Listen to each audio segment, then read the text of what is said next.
안녕하세요, 여러분. 오늘은 교우관계나 연애관계 등 인간관계에서 매우 중요한 주제인 상대방의 성품을 알아보는 방법에 대해 이야기해 보려고 합니다. 상대방의 성품이란 상대방이 어떤 가치관을 가지고 있고 어떤 태도와 행동을 보이고 어떤 감정과 반응을 나타내는지를 말합니다. 상대방의 성품을 잘 알아야 우리가 상대방과의 관계에서 행복하고 만족할 수 있습니다. 그렇지 않으면 상대방이 우리에게 거짓말을 하거나 배신을 하거나 상처를 주거나 이용을 할 수도 있습니다. 그러므로 상대방의 성품을 알아보는 것은 매우 중요한 능력입니다. 그럼 어떻게 하면 상대방의 성품을 알아볼 수 있을까요? 저는 여러분들께 5가지 방법을 소개하고자 합니다. 첫 번째 방법은 상대방의 말보다는 행동을 관찰하는 것입니다. 말은 쉽게 거짓말을 할 수 있지만 행동은 거짓말을 하기 어렵습니다.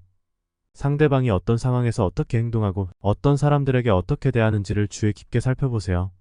상대방의 행동이 일관성이 있고 타인에게 존중과 배려를 보이는지를 판단해보세요. 예를 들어 상대방이 당신에게는 친절하고 사랑스럽게 대하지만 다른 사람들에게는 무례하고 거만하게 대한다면 그것은 상대방의 진실된 성품이 아닐 수 있습니다. 상대방이 당신에게도 언젠가는 그런 행동을 할 수 있으므로 조심해야 합니다. 두 번째 방법은 상대방이 실패했을 때보다는 성공했을 때의 태도를 관찰하는 것입니다. 실패했을 때는 누구나 겸손하고 소박하게 되지만 성공했을 때는 누구나 거만하고 자만하게 될 수 있습니다. 상대방이 성공했을 때 자신의 능력이나 성과를 과시하거나 다른 사람들을 비하하거나 자신의 성공을 도와준 사람들에게 감사를 표현하지 않는다면 그것은 상대방의 성품이 좋지 않다는 증거입니다. 상대방이 성공했을 때 자신의 한계를 인정하고 다른 사람들의 도움을 받아들이고 자신의 성공을 공유하고자 한다면 그것은 상대방의 성품이 좋다는 증거입니다. 세 번째 방법은 상대방이 감정 표현을 어떻게 하는지 관찰하는 것입니다. 감정은 우리의 마음의 상태를 나타내는 중요한 신호입니다. 상대방이 기쁠 때, 슬플 때, 화날 때, 두려워할 때 어떻게 반응하고 감정을 표현하는지를 관찰하세요. 상대방이 감정을 적절하게 조절하고 상황에 따라 적절한 반응을 보이는지를 평가해보세요. 상대방이 자신의 감정을 솔직하게 공유하고 상대방의 감정을 존중하고 이해하려는지도 살펴보세요.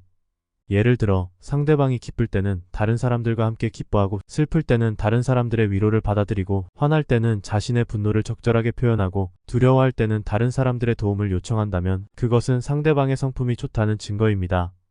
네 번째 방법은 상대방의 가족과 친구들을 만나보는 것입니다. 상대방이 가장 친하고 소중하게 여기는 사람들과 어울려보세요.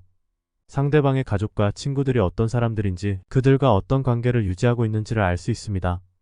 상대방의 가족과 친구들이 상대방에 대해 어떻게 말하는지도 들어보세요. 예를 들어 상대방의 가족과 친구들이 상대방을 칭찬하고 존중하고 사랑한다면 그것은 상대방의 성품이 좋다는 증거입니다. 반대로 상대방의 가족과 친구들이 상대방을 비난하고 무시하고 혐오한다면 그것은 상대방의 성품이 나쁘다는 증거입니다. 다섯 번째 방법은 상대방이 돈을 어디에다가 쓰는지 확인하는 것입니다. 돈은 우리의 가치관과 신념을 반영하는 중요한 지표입니다. 상대방이 돈을 어떻게 벌고 어떻게 쓰고 어떻게 저축하고 어떻게 기부하는지를 알아보세요.